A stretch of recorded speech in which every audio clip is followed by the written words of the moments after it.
Hello, Mike Bedenbaugh. Welcome back. Hello, Dennis. It's great to be back. Thank you so much for having me. Oh, it's my pleasure. I tell you, things have been going so crazy lately. Let me tell you how it's been feeling to me for this country. Okay. You're going to need a bigger boat. What is going on, Mike? This feels like the lead up to 1774 and 1775, and when they were trying, thank God we have a constitution if we can keep it. But Yeah. could you give me some perspective of what you're experiencing and what's going on? Well, I want to go with the boat metaphor because I love that. And actually, it's not about needing a bigger boat as much as we need more ballast. I part of my whole book is about federalism, is about dispersing power among individuals, among communities, among states. And I was in the Navy, and ships, especially 18th century ships, stayed upright because of all the ballast stones in the bottom of the hull to weigh it down so it sits. And what I feel like's happened over the past century is we slowly took those ballast stones and put them up taller up in the ship, up on top. Well, And that's going to make us unstable. that's exactly what's happening.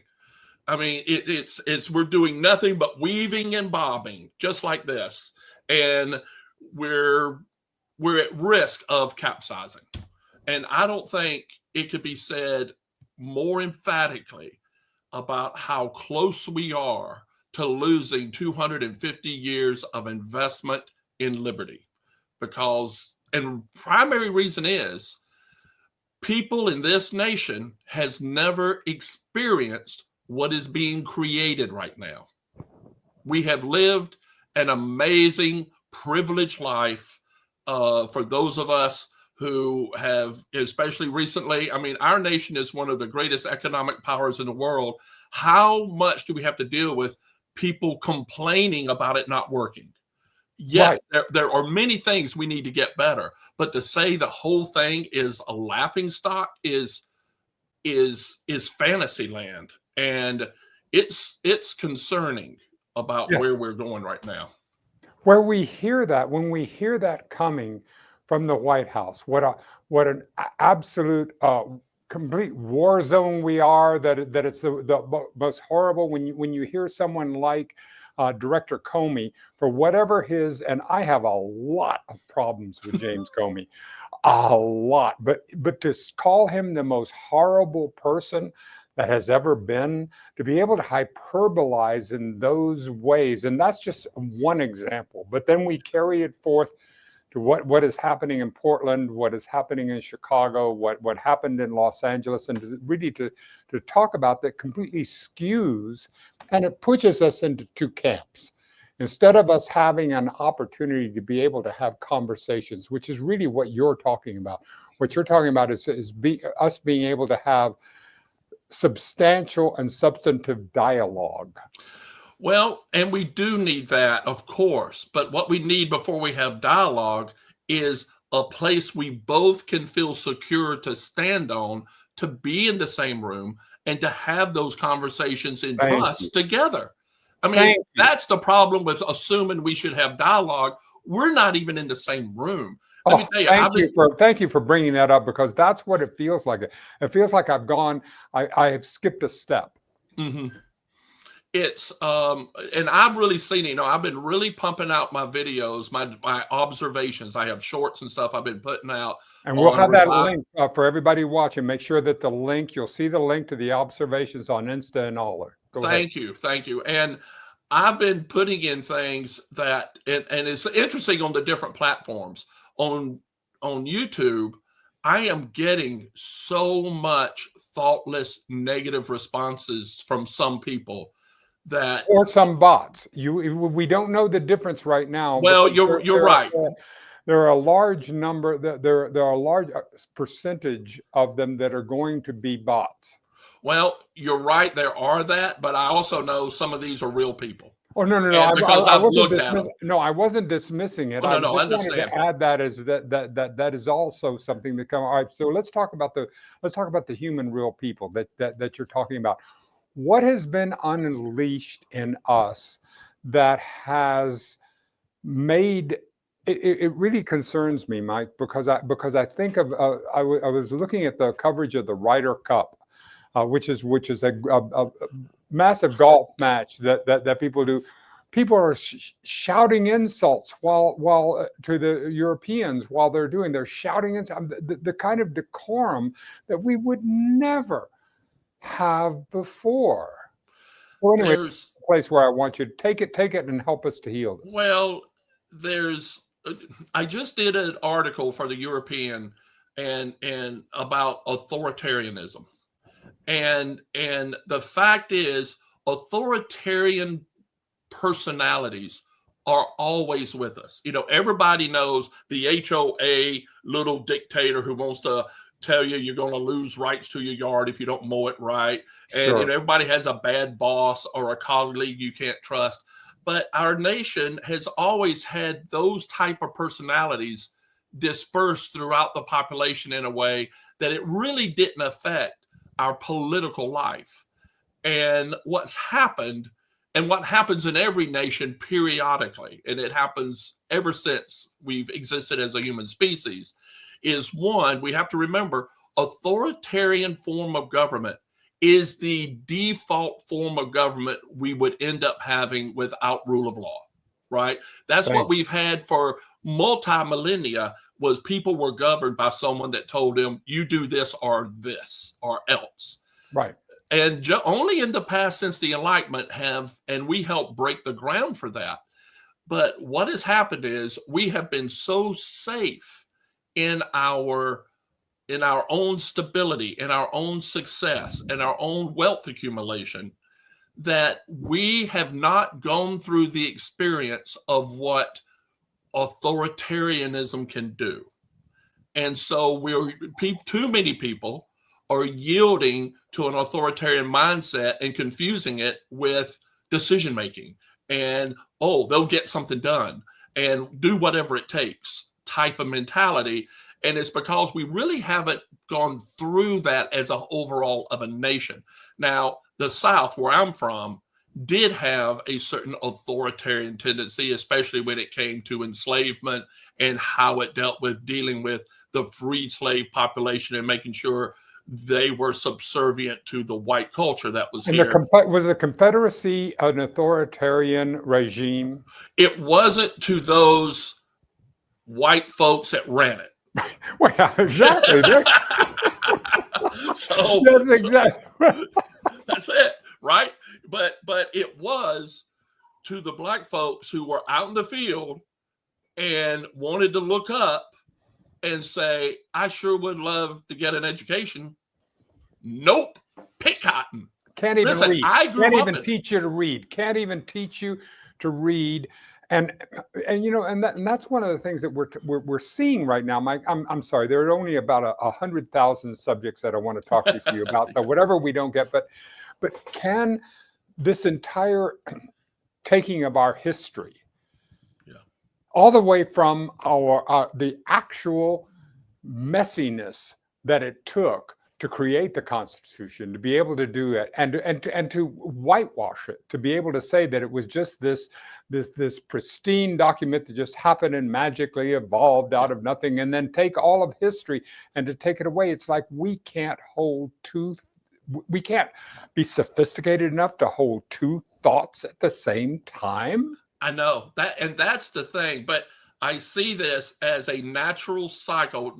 My study of history and looking at other civilizations, what's happening to us is a natural cycle that happens to every nation throughout history. You have, and you see, I see this in our farming community.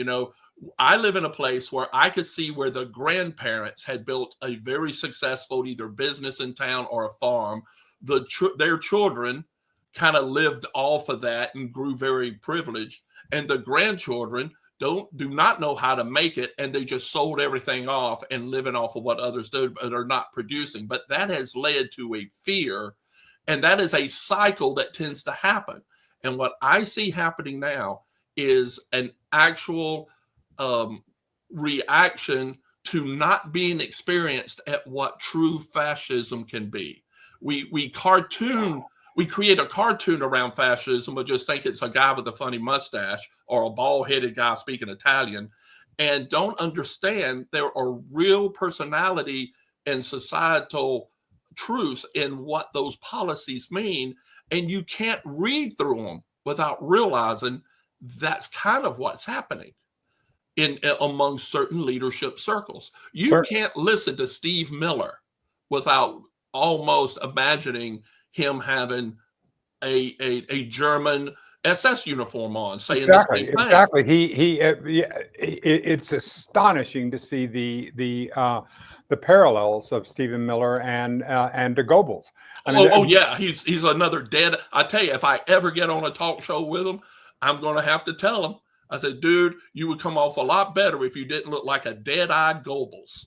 I know it's freaky in that sense. And now we have to say, all right, so where do we, as both as a citizenry, so we're looking at tools. One of the things that I'm doing here in Central Texas, I live in a little city that is right adjacent to Austin, is that I'm going local. I'm talking to people on how we connect from this level to go local to global. And so could you talk a little bit about some of the tools that you feel that we can use in order to make some inroads here and to firm up the foundation? Well, I don't know individually. I think it's a case of organizing. So I have actually, since we last spoke, I have re-engineered my marketing and how I'm communicating my book, because 2 weeks ago I got in the mail this Project 2025.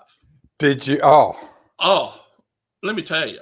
So I've got this, and you do come out of a conservative point of view. You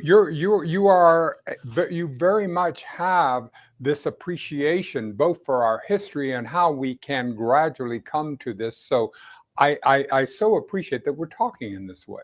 Well, the thing about Project 2025 is along with other things that what people are calling conservatism now, what is happening now has nothing to do with classic conservatism. Thank you. Protection institutions, protection belief systems. A healthy society has a conservative foundation that tries to hold on to traditions, but then a powerful, equal weight liberal movement that challenges those, right? And so that's how you have to have them work together. And what Project 2025 is, what the current president and the administration is pushing, I call right-wing liberalism.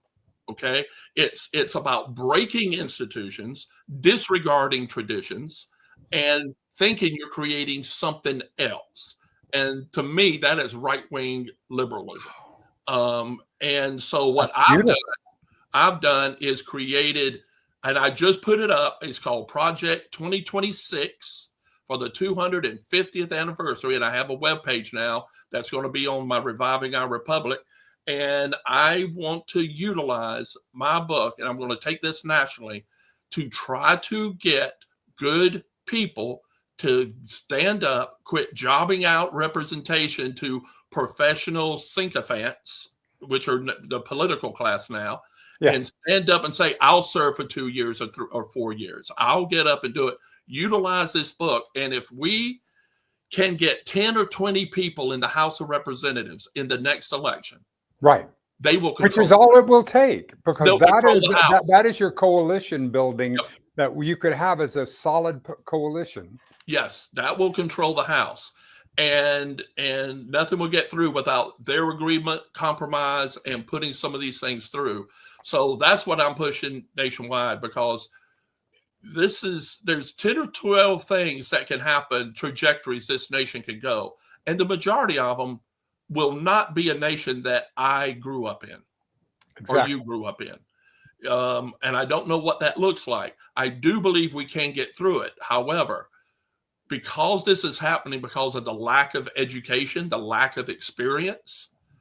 I mean, I have my wife's daughter lives in Berlin, and I speak with her German friends all the time, and they're looking at me going, "You people don't know what you're unleashing. You don't understand what my grandparents went through in Germany." And so the big thing I'm concerned about is how expensive will that experience be? What will that teaching lesson be for us? Because it's going to go through some pain. Exactly. I pray it won't be the pain I pray it's as minimal as possible before people start realizing we have to put in our checks and balances back in. You know, Mike, because I'm an optimist, and because I've actually met people, and I'm talking about met people across the range, and I honest to goodness, I cannot understand some of the people that are supporting the current administration. I mean, these are people I know and love, but they have for some reason bought it. So but I don't understand emotionally. But in general, the vast majority, I'm talking about the vast majority of people, are decent and kind and want this. So I believe that we have a foundation We do. that can do this. So I think it is going to take a lot, and we've armed ourselves to the teeth. We have so many guns, and there's going to be challenges, and certainly some carnage as we're going forward. But I believe at my core, I believe that we're going to be able to go through this, even though it may be so ugly and different than anything that I could have imagined before. I cannot believe that I'm listening to a soundbite of the President of the United States talking off the top of his head about how the crazy liberals, they've gone crazy, the leftists are trying to destroy the country, and they don't understand. Our side has the guns. We had a president of the United States actually utter that type of sentence and mean it. So it's just fascinating that so many people don't understand that's not how we're supposed to act in a republic. Exactly, and they're almost as if we're a reality show. Yeah, well, that's it. The real politicians of the United States, that they can just say crap and say stuff out as if it doesn't mean anything, as if we could take the Secretary of Defense, or you could actually take this entire department and without Congress rename it as the War Department. As the War Department. Yeah. I mean, that stuns me in the first place. But then you could take something like, which happens to be a burr in my saddle right now, is take something like the soldiers who were at Wounded Knee that did that massacre, and reclaim saying that their medals that they were going. Lloyd Austin, our previous Secretary of Defense, was talking about they were going to try to look at what that was. That has been taken back, as if Wounded Knee were some amazing, extraordinary opportunity that we should celebrate. I mean, it's a breathtaking rewriting of history. It boggles the mind. But let me tell you, I see a lot of chinks in the armor of all of this. One, Jimmy Kimmel coming back. Ted Cruz actually standing up and saying that was a bad decision, which was amazing. That those, Ben Shapiro, all these guys were saying this is not the route to take. I'm like, well, what? Why are you surprised? But anyway, but the thing that in fact, I'm doing a video on this today. It'll be out tomorrow. Sure. About Argentina. Did you hear that Argentina got a package of $20 billion from the president? They agreed to it at the UN for a $20 billion aid package to Argentina. Now, I dug into this. I'm doing a full video about it. Have you heard about this? I have indeed, and I would love to know more. Give us some background on it. I'm talking off the top of my head, so I don't remember all the It doesn't names, but I'll just don't say matter. the I character. don't have anything on the top of my head, so I can do it even easier than you. So go ahead. So what this is rooted in, and what started this, was a gentleman that is a hedge fund manager that actually worked with the current Secretary of the Treasury. They were old friends, and they are both right wingers. The hedge fund manager and our Secretary of Treasury. Would you even guess where they used to work and how they met each other and learned how to run hedge funds? Was with George Soros. They were employed by George Soros. Now, irony is dead. Well, but the thing is, I have no judgment on George Soros. I don't like demonization of anybody. But the thing is, how they have. But go ahead, please. But all I could think of is, did Donald Trump read their resumes and knew they used to work and made billions of dollars with George Soros? So besides that, the current Treasury Secretary sat there, and his friend, Lutnick, isn't it? What's that? Lutnick. No, yes, yeah. I'm sorry, I can't remember off the top of my head. Exactly. Got it. But his friend, the hedge fund person, invested in Argentina, pesos, and industry, because the right-wing government down there initiated all of these plans that the right wing of this country said, oh, here's a good place to make money because of the things he was doing. Well, of the leader in Argentina. Well, all of those are collapsing. The peso collapsed. You mean centralized government doesn't work? Are you God! This, newsflash. Well, no, it wasn't that the centralized government didn't work. It was that all these things took away all the safety nets, all the different things, and the peso collapsed. So, but what happened? This guy stood to lose billions of dollars. So, CPAC leadership was hired by Argentina. CPAC took a private plane. I looked at this and I found it on an Argentina newspaper. It wasn't up here. CPAC and the Treasury Secretary and this hedge fund guy and Argentina officials flew in a private jet in one day down to Argentina. 2 weeks later, they're putting the paper in front of Trump and it's signed. Now, there's that, right? So this guy ended up making billions of dollars out of this. Now, here's the other part. With this idiotic trade war that has been initiated unnecessarily, I don't mind us getting revenue from tariffs. But the way this is happening is the most idiotic thing I've ever seen in my life. And what's happened, first of all, China, unbeknownst to a lot of people, China bought a lot of stuff from us. And one of those was soybeans. 51% of all the soybeans sold in this country went to China until this year. They canceled everything. Guess how many soybeans they're buying now? Guess who is selling them soybeans now? They just struck Brazil. Argentina. Argentina is? Argentina. They just signed a deal for Argentina to sell and take away. So there is so much absolute absurd irony in this. I see this as a potential problem the same way I saw Reagan. I mean, I was in the Navy. Iran-Contra? Yes, the Iran-Contra. Here was Iran, the great demon that we despise, and here's our most conservative, started a conservative movement, shipping them arms. I mean, it's absurd, and it shows how shallow the belief system is. It's really all about one thing: making money for me and my friends and keeping the strength we have.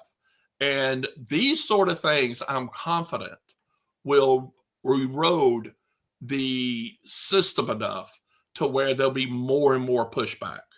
The farmers out in soybean land is applicable because they've got so many soybeans, they don't have enough room to store them. And just to bail them out, which is what the promise is, just to bail them out is not going to help. I'm taking all the tariff revenue and turning around and giving it to them in exchange I mean, you can't even make that up. All right, let me go to the personal before we go on, Mike. How are you hearing your message and being expanded as you're? I mean, I'm so glad to have met you now, because I see what is happening now. I see that you're continuing to elevate your profile and your voice, just as if we were in 74 and we were at the town square and you're doing a broadsheet and you were handing it out, and then suddenly it's getting more. You're getting more. Tell me what's going on personally and how you're dealing with this. Well, I have lost a lot of personal friends. I've had a 30-year friend that, when I told him, he said something about the current administration, and I told him my honest opinion, and he said, "You will have no more to do with each other." He hung up the phone. I haven't heard from him in 3 years. It's the vociferousness of the reaction and the angry protection of ego is rising so bad that, we're looking here in South Carolina going, this is going to be the buckle of all of this down here. And we have to stay firm. There's a lot of good people that don't believe this. And there's a lot of good people who have been supporting the administration primarily because they didn't know what else to do. And given a good choice, I see people turning around. And I'm confident that will happen. Again, how long will the pain be? Personally, for the things on the book, I can't name names, but I am very, very excited that I've had several high-profile people say, "Send me the book." And so I'm waiting on them to respond and engage with them. Because if some of these people take this book and call and say, "Let's do something," something's going to get done. And that's my goal. As much as I'd love to be able to sit here and make all this happen, I'm not going to be able to make it happen unless I get a gatekeeper who sees the importance, who has the connectivity to be able to engage people who can actually turn the cranks of society in a way better than I can sitting here in Prosperity, South Carolina. I can put words to it. I can put my passion into the book, but getting a group of people that push this nationwide, I'm going to need help with. And those things are starting to percolate. So, well, I think that's happening. Let's take a look at the cover of the book. This is your book, Reviving Our Republic, 95 Theses for the Future of America. And I love that you have a citizen's call. This is what you are. You are a citizen. We are citizens, and it is up to us as citizens to do this. We are not. I mean, that's one of the things I love about what President Obama said. No one is coming to rescue us. It must be the citizenry. This has to happen. It happened at the original origin of our country. It happened when it is citizens that are going to have to do it, and we're doing this one piece at a time. Yep, and it happened at Selma, at the bridge. I mean, and it took pain. Exactly. I've always wondered what if we were blessed to have John Lewis still standing, what John Lewis would have done when those rioters came in on January 6th. Exactly. Because I've always said the January 6th rioters was an expected outcome of this type of mindset. What I was disappointed at was how everybody in that in the Capitol left their station. These people have put up budgets to send our children into bases and wars all over the country to defend liberty. And they don't have the bravery to stand by their desk and stare it in the face. Exactly. And that's where that would have changed everything if they would have done it. Totally. And so we see what we're going to do. Mike, will you come back along the journey, however well-known and famous you get? Will you not forget that I cared, and not forget and get a chance to have the wonderful Helen Cook to be able to connect you to us again? Absolutely. Anytime, Dennis. It's a pleasure always to talk with you. Thank you so much for giving me the platform. Oh, hey, we need you so much. Well, thank you everybody for spending time with Mike Bedenbaugh and me, Dennis Tardan, and we will see everybody next time.